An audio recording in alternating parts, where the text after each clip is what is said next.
मौसर थी और आखिरी जुमला सबसे ज़्यादा मौसर था कि ये बिल इस हालत में खारिज कर देने के लायक है, हम इसको मुकम्मल रिजेक्ट करते हैं। यही अल्फाज सदर मोहतरम ने सबसे पहले जो प्रेस कॉन्फ्रेंस में कही थी। अब मैं इसी रविश के साथ दावत देता हूँ आंध्र प्रदेश के चीफ मिनिस्टर चंद्रबाबू नायडू, जैसा सदर मोहतरम ने फरमाया, जिनकी पार्टी मददगार है इस वक्त रूलिंग पार्टी की, उस पार्टी के नायब सदर, बाख्तियार नायब सदर, सीनियर नायब सदर, मुअज़्ज़ज़, जिनके जमाती और ज़ाती दोनों ताल्लुकात चीफ मिनिस्टर साहब से बहुत अच्छे हैं, जनाब अमीर बाबू साहब दामद बरकातुहुम। इनका असली नाम नवाब जान है, लेकिन मशहूर नाम अमीर बाबू है कि तशरीफ़ लाएं और साफ लफ्ज़ों में अपनी पार्टी के मौक़िफ़ का ऐलान फरमाएं।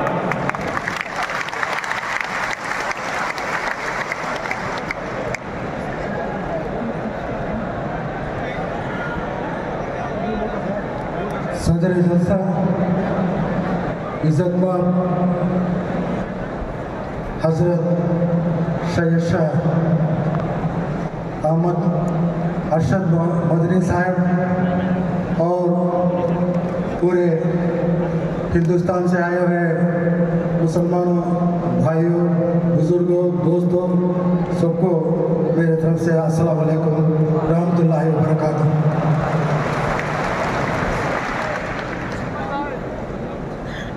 मैं आंध्र प्रदेश में कड़पा डिस्ट्रिक्ट में कड़पा हेडक्वार्टर से रहता हूँ और यूनाइटेड स्टेट में आंध्र प्रदेश में अखिलेती सेल का सदर भी 14 साल मैंने काम किया। अब 2019 में भी तेलुगु देशम पार्टी के जानिब से असेंबली टिकट को मैंने कंटेस्ट किया और फिलहाल आंध्र प्रदेश का नायब सदर तेलुगु देशम पार्टी का आंध्र प्रदेश का हूँ।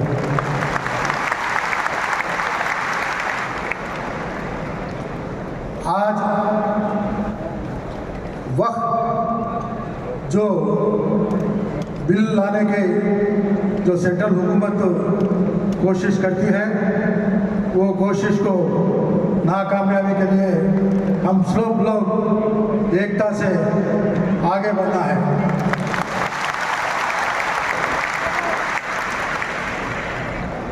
इस देश के आज़ाद में हम सब ज़्यादा से ज़्यादा हिस्सा मुसलमानों भाइयों का हिस्सा है।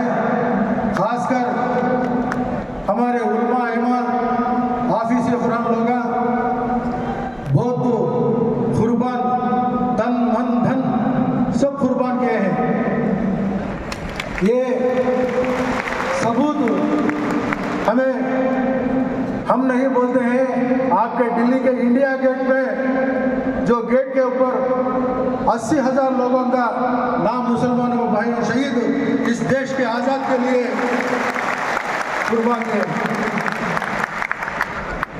हम किसी बात का भी बर्दाश्त करते हैं, लेकिन हमारा ये शरीर देह टुकड़े हैं तो भी हमें बर्दाश्त करेंगे, लेकिन ये देश के एकता को कोई भी तोड़ने की कोशिश करे तो आखिर को हमें जान देने को भी कुर्बानी बोल रही। इस मस्जिद से मैं सेंट्रल हुकूमत को बोल रहा हूँ।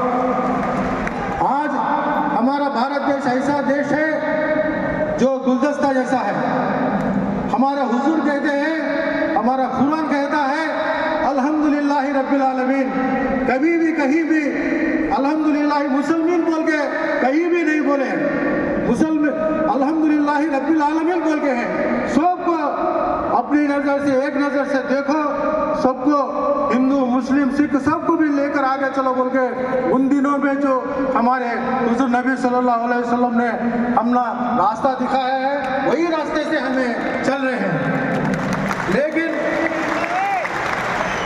हमारे ये भारत देश की बदकिस्मती है, पिछले 10-12 साल से जो नहीं होना था वो होने की कोशिश कर रहे हैं। लेकिन हमें मुसलमान हमारा जान इस देश के आज़ाद के लिए कुर्बान दिए हैं, लेकिन हमें कभी भी आगे आपके पास हाथ नहीं फैलाए। हमें इस देश के आज़ादी के लिए, इस देश के आगाज़ी के लिए हमें हाथ बढ़ाए और हमारा हाथ ऐसे ही करके आज तक चले आ रहे हैं। लेकिन आज जो हो रहा है, आप सब लोगों को मैं इस समय बताना चाहता हूँ, हमारे वजीर आला नाना चंद्रबाबू नायडू साहब एक सेकुलर माइंड के आदमी हैं। उसका मिसाल बोलता हूँ मैं, लोग कभी स्टेज में हंदे एक ही बात बोलते, हिंदू मुसलमान मुझे दोनों आंखें के बराबर है। एक आंखी को मार लगा तो पूरा जिस्म को तकलीफ होता, मैं बर्दाश्त नहीं करता हूँ। दोनों को एक ही नज़र से देख के मैं आगे ले जाने में काम करता हूँ। बोल को हर प्लेटफॉर्म में भी हमारे वज़ीर आला नाना चंद्रबाबू नायडू साहब बोलते आ रहे हैं, करते भी आ रहे हैं।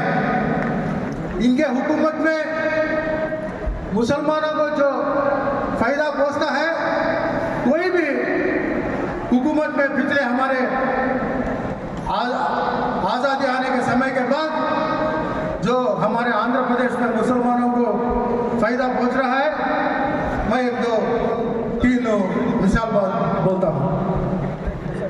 उन्होंने पूरे भारत देश में मौजूद और पेशवान लोगों को हानि के एक उनको तनख्वाह देना बोल को इज्जत माफ से हर महीना भी उन्होंने ये लागू किया है। हर महीना भी मौजूद पेशवान लोगों को गवर्नमेंट की तरफ से हानि देना है। भारत देश में पहले लागू करे सो कौन बोले तो चंद्रबाबू नायडू साहब। और रमजान का महीना आता है, रमजान का महीना है तो जो आंध्र प्रदेश में कितने मस्जिद है कि हर मस्जिद को भी रमजान के महीने में जो चुना मरते कुछ रिपेयर है तो हर मस्जिद को भी हुकूमत की तरफ से कुछ ना कुछ लाख रुपए वो मस्जिद का वो ये रहता, वो इससे हर मस्जिद को भी हुक्म दिया जाता है। रमजान के ईद के समय चंद्रना रमजान तोहफा बोल के हर गरीब भी रमजान की ईद खुशी से गरीब मुसलमान कल्याण बोल के हुकूमत के जानिब से हर मुसलमान को परिवार को रमजान तोहफा चंद्रना बोल के दिया जा रहा है। और खासकर जो मुसलमानों बच्चों में, मुसलमानों तकवे में ज़्यादा से ज़्यादा गरीब तबका रहता है, उसमें अच्छे बच्चे पढ़ लेने वाले रहते हैं, लेकिन उनके पास मालियत हालत बराबर नहीं है। ऐसे लोगों को जो गल्फ कंट्रीज में जाकर जो मेरिट बच्चे रहते हैं, उनके पास ताकत नहीं तो भी हर साल भी 15 लाख रुपए ऐसे बच्चों को हौसला बढ़ाने के लिए हुकूमत के मुसलमानों के लिए, सिर्फ मुसलमानों के लिए विदेशी विद्या बोल के हर स्टूडेंट को 15 लाख रुपए दिया जा रहा है। और हमारे यूनाइटेड स्टेट में जब था आंध्र प्रदेश तेलंगाना मिलकर एक हैदराबाद में ऐसा हज हाउस बनाए पूरे भारत देश में एक नमूना का जैसा था। जब हमारा स्टेट टूट गया, अलग हो गया, तो जब उस समय हमें जाकर सर हमारे को हज हाउस नहीं बोले तो जब उन्होंने आंध्र प्रदेश में 23 डिस्ट्रिक्ट्स में एक हज हाउस था हैदराबाद सिटी में। अलग होने के बाद विजयवाड़ा में एक हज हाउस और हमारे गड़पा में एक हज हाउस 30 करोड़ रुपए से गड़पा में बने और 80 करोड़ रुपए से विजयवाड़ा में हज हाउस काम हो रहा है। ऐसा इंसान हमारा वजीर आला जो मुसलमानों को कुछ नुकसान पहुंचने की बिल पर उन्होंने किसी हालत में भी उन्होंने उसे लागू नहीं होने देंगे।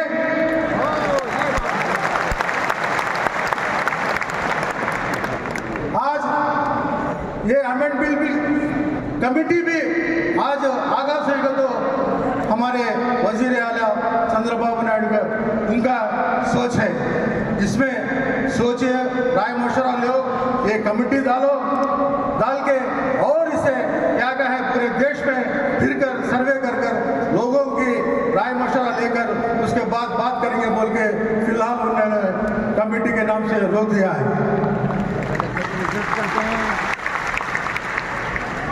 3 दिन पहले हमारे वजीर आला चंद्रबाबू नायडू साहब ने अपने बयान में कहा है, जो कोई भी इदारा हो, हिंदू का हो, मुस्लिम का हो और क्रिश्चियंस का हो, जो भी कोई भी इदारा हो, उसमें वही कम्युनिटी के लोग उन्नत मेंबरान होना चाहिए। गैर कौम के उसमें लाने की कोशिश करने में मैं नहीं चाहता हूं बोल के उन्होंने अपने 3 दिन के पहले उन्होंने अभी एक प्लेटफॉर्म में उन्होंने एक बयान दिया है। खासकर ये वक्फ बिल के वजह से जो वो नज़र से बोले हैं, जो वक्फ बिल रहा है वो कमेटी में हो, वो इदारे में हो, सिर्फ मुसलमान लोगों का जो उनके इसमें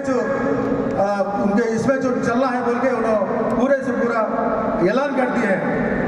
इसी मौके में हमें एक जो हमारे जिला के सदर हैं हमारे हमीद हुसैन साहब और हमारे गढ़वा जिला में रायचोटी में आके मासूम साहब, इन्होंने कोई भी हो जो मुसलमानों को नुकसान पहुंचने का कुछ तो बात आई तो फौरन इन्होंने जिला में हमारे जिला में मासूम साहब बंदे हमीद हुसैन साहब आगे के लब्बैक बोल के उन्होंने वो खिलाफ का जो भी नुकसान पहुंचने का काम में रोकने के लिए इनका बहुत बड़ा हिस्सा है बोल के मैं इस समय में आपको सुना रहा हूँ।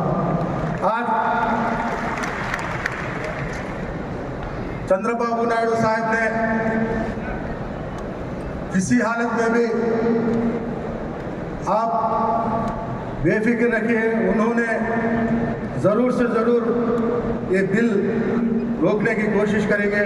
जो अपने हमारे लोगों के जो ख्यालात हैं वो ख्यालात को इज्जत देकर उन्होंने इसके ऊपर अच्छे पकड़बंदी से काम भी होता। मैं इस समय में एक मशवरा आपको लोगों को देता हूँ, हमें उलमा इमा लोग, आप जैसे बड़े बुजुर्ग लोग, ऐसे लोग सियासत में आना चाहिए। सियासत में क्यों बोल रहा हूँ बोले तो भाई, जो ये कानून बिल्स जो बना रहे हैं असेंबली में हैं और पार्लियामेंट में हैं, राज्यसभा में हैं, हमारा नुमाइंदा है तो ऐसे बिल्ला आने वास्ते नीले गाने वास्ते भी उन्होंने डरते, बात करने का से डरते। हमारे नुमाइंदा नहीं रहने की वजह से उन लोग क्या करें तो चलता नहीं बोल को उन्होंने कोशिश करते हैं। मैं आप लोगों से इस समय गुजारिश करता हूँ, कोई भी अंधे मुसलमान भाई आगे बढ़ता है तो उसे ऊपर लाइए, उसे साथ दिए और आगे ले जाने का काम करिए। क्यों बोले तो नहीं मामू से नपटा मामू बेहतर बोल के कोई भी हो, ऐसा आदमी उधर है तो जरूर से नहीं तो कौन का जज्बा रहता हमारे में कौन तो भी हमें क्या बोले तो बर्दाश्त करते बन गए। हमारे शरीयत के ऊपर हंदे, हमारे हुजूर के बारे में हंदे, हमारे कुरान के बारे में हंदे, कोई भी कुछ बोल दिया तो हमें क्या करने को भी जान कुर्बान देने को हंदे तैयार रहते हैं। ऐसी मजहब होने से हमें मैं आप लोगों से भी गुजारिश करता हूँ, ऐसे भाई लोगों को आपको साथ दीजिए। ऊपर लाए कहीं को तो हमारी हालत तो ठेकड़ा की हालत है, इसका तो ये करना बोल के मैं ये करता हूँ। आप चंद्रबाबू नायडू कड़पा में भी ऐसे ही एक 5 लाख आदमियों के एक जलसा बनाना बोल के तो प्लान चलता है। दिसंबर 15 तारीख को उस जलसे में भी हमारे वज़ीर आला चंद्रबाबू नायडू साहब को भी शामिल कर अपने इरादे उनके सामने पेश करेंगे। मुझे पूरा अल्लाह की तरफ से भरोसा है, चंद्रबाबू नायडू साहब इस बिल को रोकने वाला इस भारत देश में पहला इंसान रहेगा बोल के मैं आप सब लोगों को वादा देते हुए अपनी जगह रहा हूँ और जो ये मौका दिया आप सब लोगों का भी शुक्रिया अदा करते हुए अपनी जगह रहा हूँ। खुदा हाफिज़।